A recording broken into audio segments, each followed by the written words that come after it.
अब प्रश्न देखते हैं। ऑपरेटिंग सिस्टम के कार्य बताइए।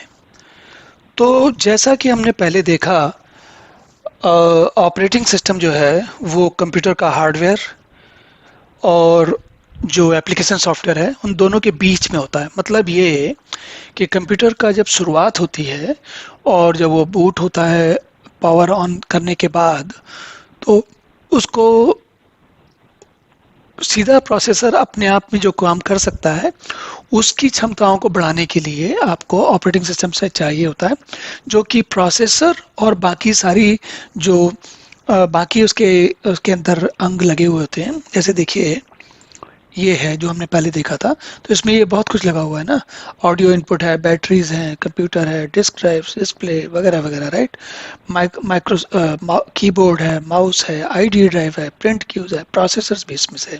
तो ये सारे हार्डवेयर को उसका प्रबंधन करने के लिए, इसीलिए ऑपरेटिंग सिस्टम को एक तरीके से हम कंप्यूटर का प्रबंधक सॉफ्टवेयर भी कहते हैं।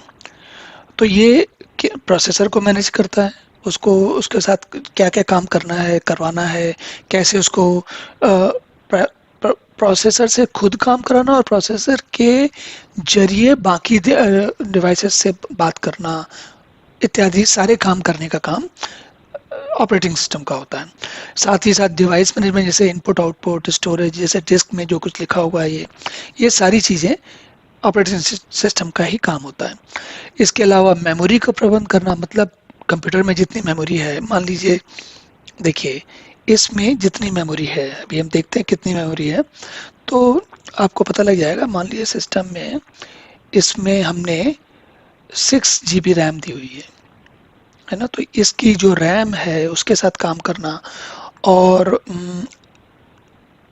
और जो, जैसे अगर हम इसके टास्क देखें, तो जितनी जो भी एप्लीकेशन परफॉर्मेंस चल रही, जो भी चीज़ें चल रही हैं यहाँ पर, ये सारी की सारी, देखिए ये दिख रहा है ना, प्रोसेसेस हैं, इनकी मेमोरी मैनेज करना, ये ऑपरेटिंग सिस्टम है, उसी का ही एक भाग है जो हमें दिखा रहा है कि हमारे कंप्यूटर में इस समय क्या चल रहा है।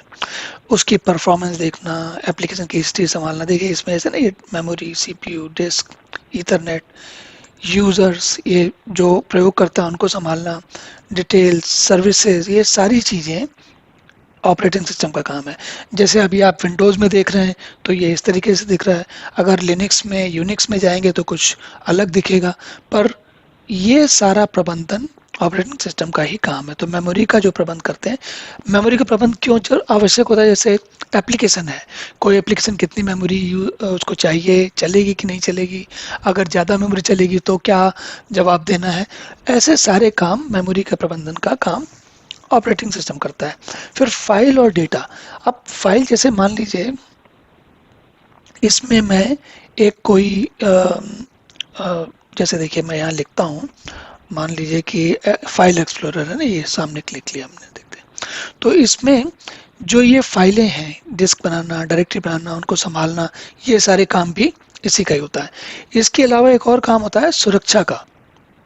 तो जैसे अगर कोई इस सिस्टम में कोई लॉगिन करे, जैसे अभी मान लीजिए किसी एक नाम से आप लॉग्ड इन हैं और किसी दूसरे नाम से लॉगिन करना हो, है ना।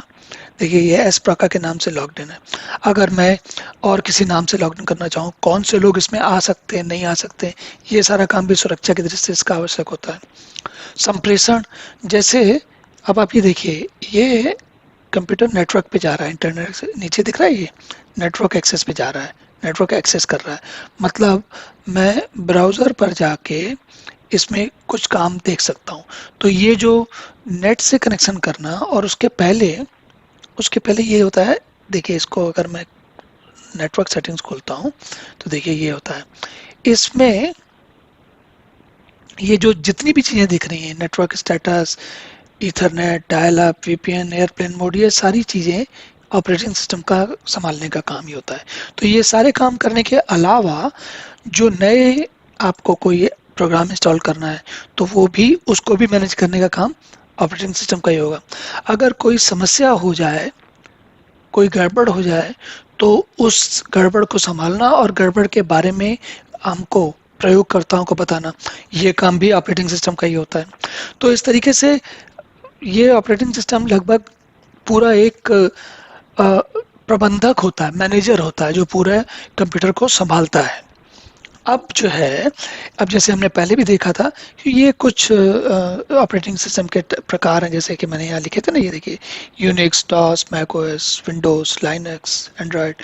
तो ये सारे अलग अलग तरीके से काम करते हैं, लेकिन इनका प्रोग्राम अलग अलग तरीके से लिखा गया है। इनके सबके ऑपरेटिंग सिस्टम के प्रोग्राम अलग अलग तरीके से लिखे गए हैं, लेकिन इनको काम सबको वही करना पड़ता है कि डिवाइस मैनेज करो, फाइल मैनेज करो, सिक्योरिटी मैनेज करो, यूज़र मैनेज करो, या फिर एप्लीकेशन जो आ रही हैं उनको संभालो। तो ये सारे काम करना ऑपरेटिंग सिस्टम के मुख्य के कार्यों में से आता है।